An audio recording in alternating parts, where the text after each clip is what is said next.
Et de retour sur ma chaîne YouTube. Aujourd'hui, format un petit peu spécial. Je vais vous présenter mes conseils et tips pour performer et pour pouvoir faire grossir vos jambes. Donc, n'hésite pas à t'abonner, lâcher un like et un petit commentaire si tu as besoin d'aide ou de conseils supplémentaires pour optimiser tes séances jambes. Aujourd'hui, les gars, nous allons voir plusieurs choses pour pouvoir optimiser tes séances jambes en 4 points, tout simplement parce que nous allons détailler plusieurs choses. Donc, ça va être comment organiser votre séance jambes pour être plus performant.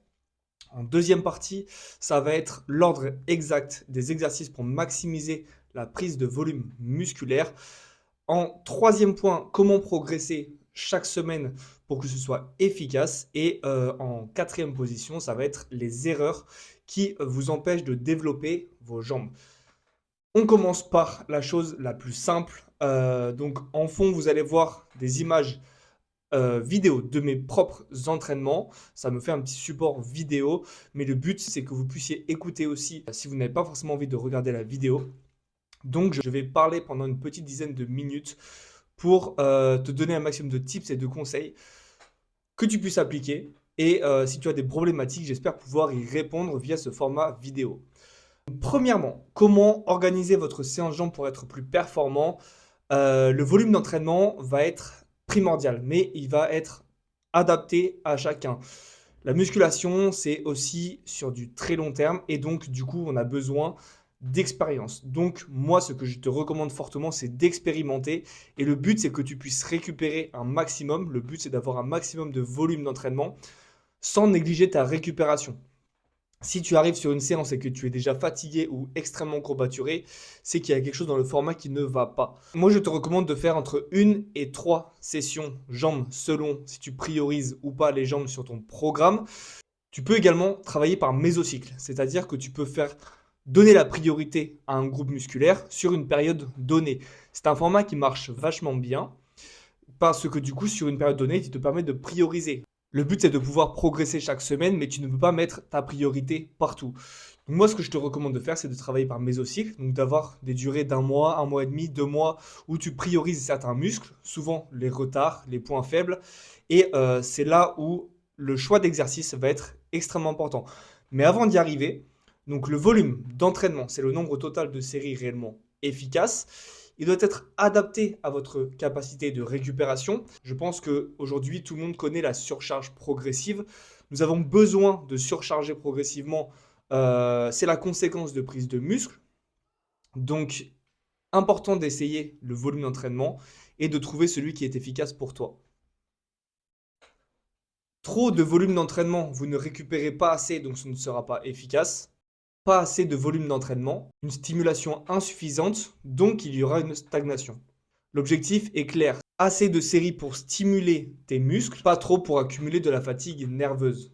La clé d'un bon hors-saison ou d'une prise de masse réussie, c'est optimiser la récupération pour enchaîner les séances de manière cohérente, régulière et durable.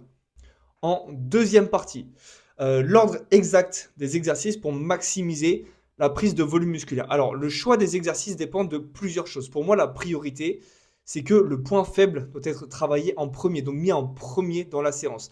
Si tu as besoin de développer tes ischios plus que les quadriceps, je te recommande de commencer par un exercice ischio. Si tu as un retard sur les adducteurs, ce qui est le cas chez pas mal de personnes, je te recommande de commencer par la machine adducteur. Donc, ton point faible va driver l'ordre des exercices durant ta séance. Donc, bien évidemment, ta séance, elle est faite au préalable. Donc, le but, c'est de pouvoir visualiser ta séance quand tu y arrives et pas de la faire sur l'instant T, mais du coup, de prioriser ses points faibles. Ton ressenti et ta structure d'entraînement va être primordial pour que tu puisses progresser. Bien évidemment, quand je parle de ressenti, ça va être aussi ton ressenti personnel par rapport aux séances. Le but, c'est d'adhérer un maximum à ce que tu fais. Et ça marche sur absolument tous les muscles. Le but, si tu adhères à ton programme d'entraînement, tu vas pouvoir performer parce que tu vas aimer ce que tu vas faire. Si tu n'aimes pas ce que tu fais, oui, des fois, il faut sortir de sa zone de confort, mais aimer ce que tu fais pour pouvoir perdurer dans le temps, pour moi, c'est le plus important. Donc, pour structurer intelligemment l'ordre de ta séance. Donc toujours placer en premier le muscle que tu veux développer. Et tu peux aussi, comme je disais en début de vidéo, découper ton travail de jambes en plusieurs parties, soit 2 séances sur, la semaine, avec une priorité sur les quads, une priorité sur la chaîne postérieure. D'ailleurs, c'est le format d'entraînement que j'utilise, que j'aime particulièrement. Je l'utilise depuis, 3 ans. Ça va faire 3 4 ans que je n'ai pas bougé ce format d'entraînement parce que ça marche relativement bien. J'aime faire une séance axée sur les quadriceps et une séance axée sur les ischios. Donc voilà, moi j'aime beaucoup. Ce que je fais pour moi, comme ça ça te montre un petit peu un exemple type de ce que tu pourrais mettre en place. Ça va être adducteur en premier. Les adducteurs, c'est pour tous les compétiteurs un muscle qu'on a besoin d'avoir vraiment développé. Parce que sur les poses de face, sur les poses de dos, avoir des adducteurs qui se touchent, c'est vraiment un critère qui est demandé pour avoir la ligne la plus en X possible et d'avoir le maximum de volume au niveau des cuisses, que ce soit de face ou de dos. Donc toujours adducteur en premier. Moi, j'aime placer mon leg extension en deuxième pour arriver ensuite sur le polyarticulaire en troisième position. L'avantage de mettre le polyarticulaire en troisième, quatrième ou cinquième position, c'est que du coup, tu chargeras un petit peu moins et tu auras moins de contraintes nerveuses, mais une stimulation accrue des quadriceps.